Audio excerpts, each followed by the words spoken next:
Welcome to our deep dive into the Night's Watch, a brotherhood shrouded in mystery, steeped in ancient traditions, and burdened with an unending duty.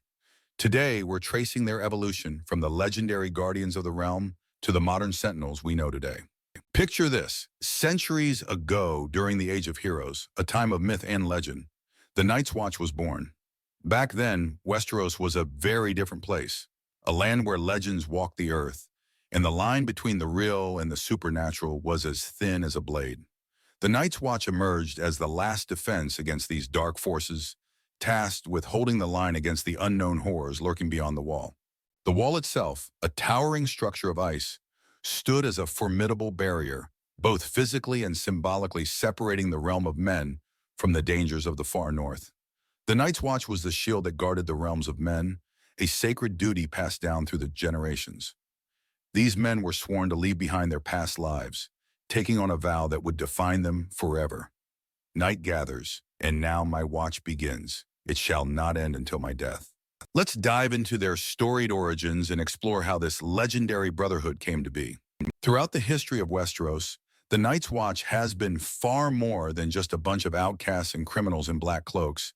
They've been an essential piece in the intricate puzzle of Westerosi politics and defense. The relationship between the Watch and the noble houses, especially the Starks of Winterfell, is particularly noteworthy. The Starks, with their ancient ties to the First Men and the Old Gods, have always seen the Night's Watch as more than just a military force. They viewed it as a sacred duty. It's said that Bran the Builder, the legendary founder of House Stark, helped construct the wall itself with the aid of giants and the magic of the Children of the Forest. This deep connection between the Starks and the Watch has persisted throughout the ages. The Starks have always provided support, be it in men, supplies, or through their influence in the South, ensuring the Night's Watch never stood alone. But the influence of other houses like the Lannisters cannot be ignored. The Lannisters, while often seen as antagonists to the Northern cause, also played their part in shaping the fate of the Watch. Tywin Lannister, ever the political strategist, viewed the Night's Watch through a different lens, one of opportunity and control. It was under his influence that certain members of the Watch found themselves embroiled in the power struggles of the realm, far removed from their intended purpose of guarding the wall. However, it wasn't just the noble houses that impacted the Watch. Over the centuries, the Night's Watch saw its ranks swell with criminals, bastards, and those seeking redemption. What started as a noble cause slowly transformed into a place of last resort for the unwanted of society. Yet despite this shift, the core mission of the Watch, to protect the realm from what lies beyond, remained unchanged. Fast forward to the events of the main series, and we see a Night's Watch facing both ancient and modern challenges. The Watch is no longer the prestigious order it once was. Instead, it's a shadow of its former self, undermanned, underfunded, and underestimated by the rest of the realm. When we first meet the Night's Watch in a Game of Thrones, they're struggling. Their numbers have dwindled from thousands to just a few hundred. Their castles along the wall, once mighty fortresses, are now abandoned ruins, save for Castle Black and a few others. The men who take the Black now are largely criminals, sent to the wall as punishment rather than out of a sense of duty. But despite these challenges, the Night's Watch continues to stand as the last line of defense against the true threat, one that most of Westeros has forgotten or dismissed as myth: the White Walkers. These ancient enemies, long believed to be nothing more than bedtime stories, are real, and they're coming. The Watch finds itself battling not just the cold, harsh environment of the North and the Wildlings, who are themselves fleeing from the growing power of the White Walkers, but also internal strife and political maneuvering from the South. The looming threat of the long night forces the Night's Watch to adapt. They must confront not only the external dangers, but also the erosion of their traditions and values. The men of the Watch, especially those like Jon Snow, find themselves grappling with the weight of history and the realities of their present situation. Their story becomes one of survival, of holding on to their humanity and their mission in the face of overwhelming odds. Leadership has always been the backbone of the Night's Watch. Without strong, capable leaders, the Night's Watch would be nothing more than a collection of men, cold, disheartened, and divided. The role of the Lord Commander is to unify these men, to give them purpose, and to lead them against whatever dangers might arise. The history of the Night's Watch is filled with legendary Lord Commanders, each leaving their mark in different ways. Take Jorah Mormont, the Old Bear, for example. When we first meet him, he's a seasoned veteran, tough as old leather and just as durable. Under his leadership, the Watch takes on some of its greatest challenges, including the Great Ranging Beyond the Wall. Mormont's wisdom and experience are evident as he guides his men through these treacherous times, all while dealing with the political intrigue and the ever-growing threats beyond the wall.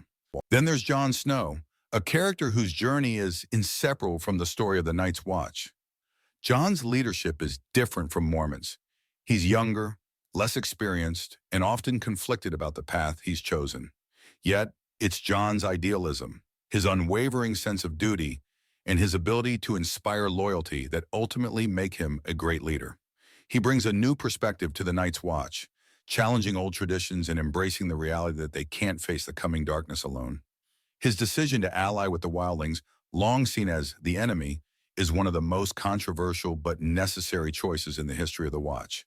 And let's not forget the darker side of leadership within the Watch, those who led out of fear, ambition, or selfishness. The Lord Commander isn't always a paragon of virtue. There have been leaders whose reigns have brought more harm than good, reminding us that the Night's Watch, like any other institution, is susceptible to corruption and decay. The Wall, it's one of the most iconic structures in all of Westeros, a towering, icy behemoth that serves as both a physical and symbolic reminder of the Night's Watch's purpose. But it's more than just a wall. It's the very heart of the Watch, representing the centuries of sacrifice and duty that have defined this brotherhood. Standing at 700 feet tall and stretching over 300 miles from the Bay of Seals to the Gorge, the Wall is an architectural wonder. But what's truly remarkable isn't just its size or its construction, it's what it stands for. The Wall is a testament to the enduring strength of duty, the idea that some things are worth protecting, no matter the cost.